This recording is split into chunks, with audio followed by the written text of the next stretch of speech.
আমি আমার সর্বোচ্চ দিয়ে নেচেছি। শরীফুল রাজ একজন খুবই ডেডিকেটেড অ্যাক্টর, উনি এত ভালো পারফরমেন্স করেছে, আসলে আমি মুগ্ধ।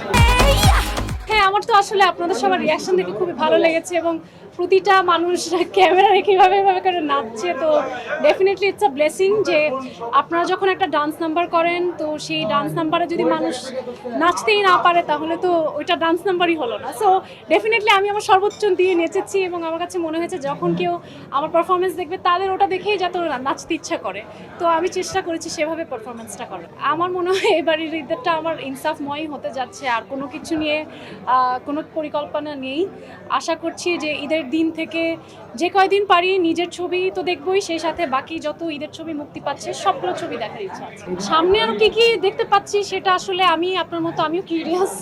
আমি চাই যে সামনে আরও যে কোনো কিছু, যে ক্যারেক্টারটা আমি আগে করিনি বা যেটা আমার কাছে একটা চ্যালেঞ্জ মনে হবে, আমি বরাবরই চ্যালেঞ্জ দিতে খুব পছন্দ করি, সেরকম চ্যালেঞ্জিং কোনো ক্যারেক্টার আমার জন্য ওয়েট করলে আমি খুবই খুশি হব। আপনারা যারা এতদিন ধরে নাটকের ইন্ডাস্ট্রির মানুষ বলে বলে ছোট করছিলেন, এখন I am so sorry to say, but I feel proud যে সেখানকার মানুষজনই এখানে এসে এখন কাজ করছি সবচেয়ে বেশি।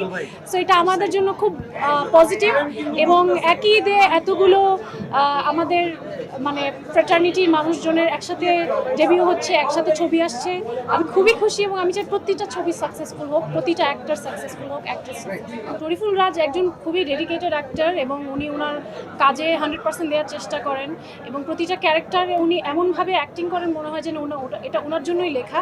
এটা সব আমার মনে হয় অভিনেতারা পারে না, এবং স্ক্রিপ্টটা পড়ার পরে আমি মনে করেছিলাম যে এই ক্যারেক্টারটা আসলে রাজভাই ছাড়া আর কেউ ফুটিয়ে তুলতে পারবে না, অ্যান্ড দ্যাটস হোয়াট হ্যাপেন্ড। উনি এত ভালো পারফরমেন্স করেছে, আসলে আমি মুগ্ধ।